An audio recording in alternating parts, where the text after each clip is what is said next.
Alright, I'm going to call this your basic poker introduction. Now all these you see right here are just little card holders, and there's a million of them out there in the industry, so if you want one, go ahead and get it. These are all the ones I have. I have more, but these are old as time, so I'm going to put most of these away.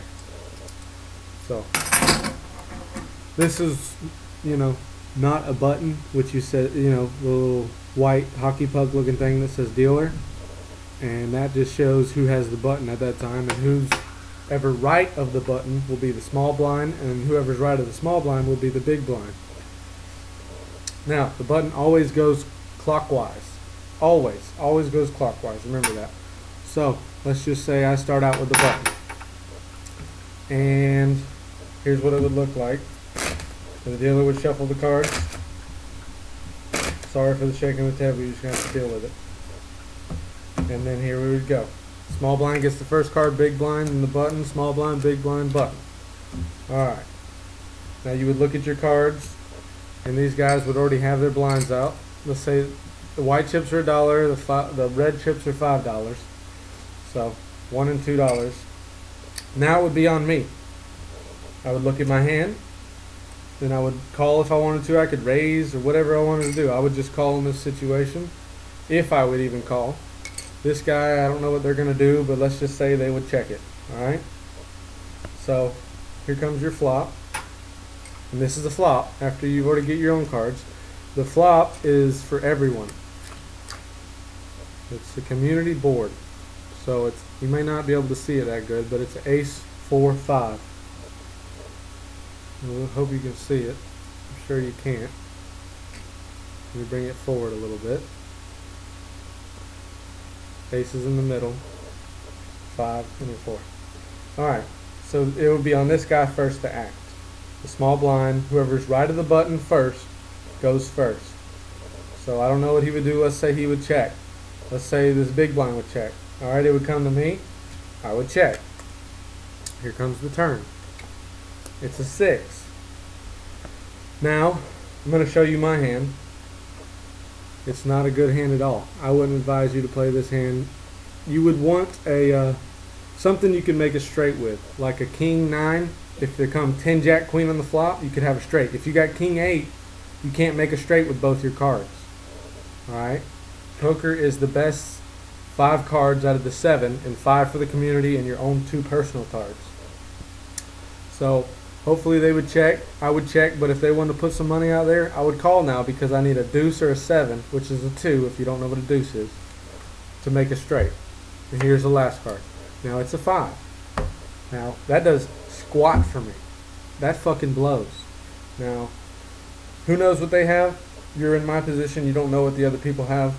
So you can bluff here, depending on, poker is, every situation can be different, and then some situations can be the same.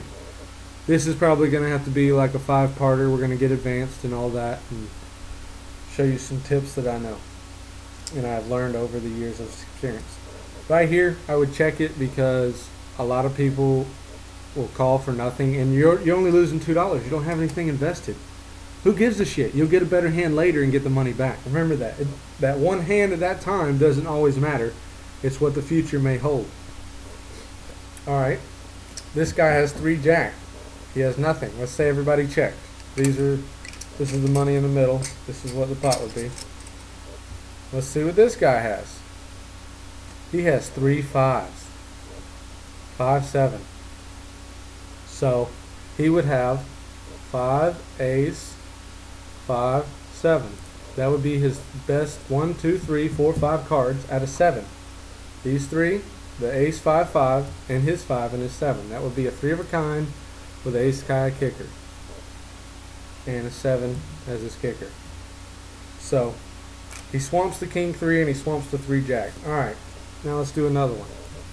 So this guy gets the money. Here you go. Congratulations, dude. You just made $6. Whoop-de-fucking-do. Alright. So poker is a gut feeling game. Overall, even the pros sometimes go with their gut. And if you are one of those people who have made a lot of bad mistakes in your life, the button goes clockwise, so he gets it now. This guy puts out his $1, I put out my $2. So if you're one of those guys who suck at making decisions, and you find that you make a lot of bad decisions in life, well, here's a little tip for you. Go opposite of what your gut feeling is. Yeah, that's right. Not always, but sometimes it's good to go opposite of what your gut feeling is. Let's see what I have. Alright, now I see what I have. It would be up to this guy. Let's say he calls. Let's say he calls.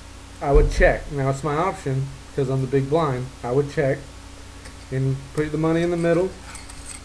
Burn a card. Here's a flop. Queen of hearts. 9 of diamonds. 9 of clubs. Okay. It would be up to this guy.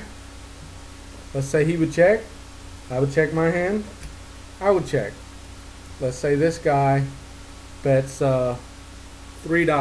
Let's just say he bets $3. That's $3.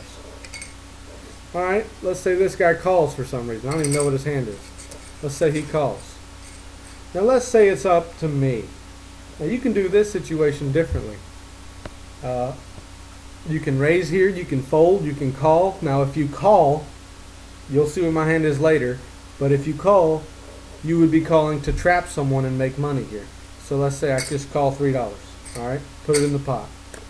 Burn, turn. Now that's a good card if you have 3 nines, because there's no straight possibilities, and there's no a queen didn't come down and it would trump you if you had 3 nines or whatever.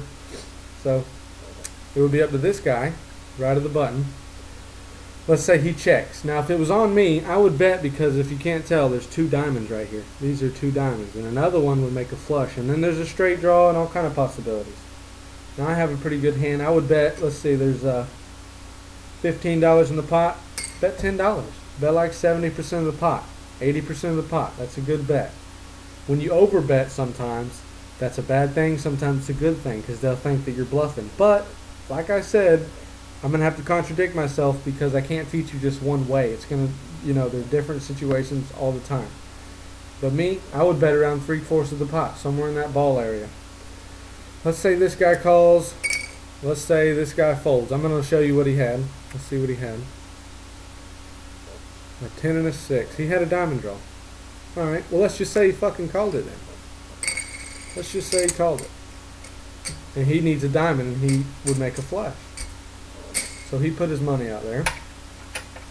Here comes the river. Ace of hearts. So there's 1 heart, 1 club, 2 hearts, 1 club, and 2 diamonds. Alright, that's the last card. Let's say this guy checks now. He may bluff it because he missed his flush draw, and he just say, fuck it, I'm going to represent the ace right here, and I'll take this pot down. But let's just say he checked it. It would be on me. Let's say I bet $20. Now I want to lighten it up, because I know I probably have the best hand, and I'm going to bet and see what these motherfuckers think about that. Now there's probably $40, $38 in there or some shit. I don't know what he has. I know what he has. Let's say this guy goes all in. He calls the 20, and he raises me $6, $7, $13. Raises me $13 more all in, he says, this guy right here. Let's say this guy folds now, because he don't want to put all his money out there with fucking nothing. Just 10 high with no flush and everything. So he folds his fucking hand. It's on me? Hell yeah, I call. Wait till you see my hand. 9 or 13. Sorry.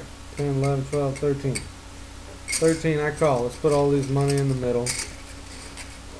Now, alright, here's what I have. 3 nines. Okay? Yeah, that's a pretty good fucking hand. 3 nines with an ace queen. I'm going to use just my 9 and take the deuce out in the 5. So I have the 3 of a kind 9s with an ace queen kicker. That's a good hand. Someone could have pocket queens and fuck you right in the ass, and you could lose all your money. It happens all the time. But that's why they call it gambling, because you gamble that you have the best hand. Let's see what he had. Jack 4 of hearts. So, let's just say this guy completely fucking bluffed it. I didn't know what his hand was, but he completely bluffed it. And guess what? He lost all his money. Now he has to rebuy.